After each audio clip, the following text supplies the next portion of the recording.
Good evening friends.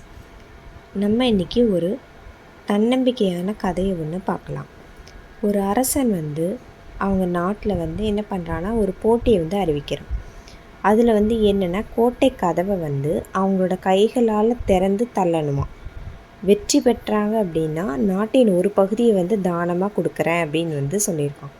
ஆனால் தோத்துட்டாங்கன்னா அவங்களோட கைகள் வெட்டப்படும் சொல்லியிருக்காங்க. உடனே மக்கள்கள் என்ன பண்ணாங்கன்னா ரொம்ப யோசித்து பயந்து யாருமே போட்டியில் கலந்துக்கல. ஒரே ஒரு இளைஞன் மட்டும் என்ன பண்ணான்னா அந்த போட்டியில் கலந்துக்கிறதுக்கு முன் வந்தான். போட்டியில் தோத்துட்டோன்னா கையை வெட்டி விடுவாங்களே அப்படின்னு சொல்லி யோசிக்கிறான். அப்புறம் உன்னுடைய எதிர்காலம் என்ன ஆகும் அப்படின்னு சொல்லிட்டு அந்த ஊர் மக்கள்லாம் அவனை கேட்குறாங்க. அவன் சொல்கிறான், ஐயா, வென்றால் நானும் ஒரு அரசன், தோற்றால் கைகள் தானே போகும், உயிர் இல்லையே என்று சொல்லிட்டு கோட்டையோட கதவை அந்த இளைஞன் தள்ளுறான்.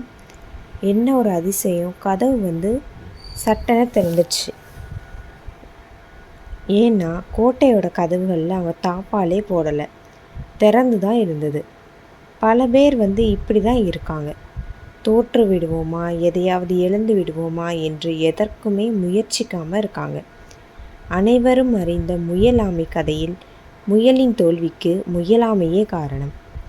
இந்த தன்னம்பிக்கையான கதை உங்களுக்கு பிடிச்சிருந்ததுன்னா என்னோடய சேனலை லைக் பண்ணுங்கள், ஷேர் பண்ணுங்கள், சப்ஸ்கிரைப் பண்ணுங்கள். தேங்க்யூ.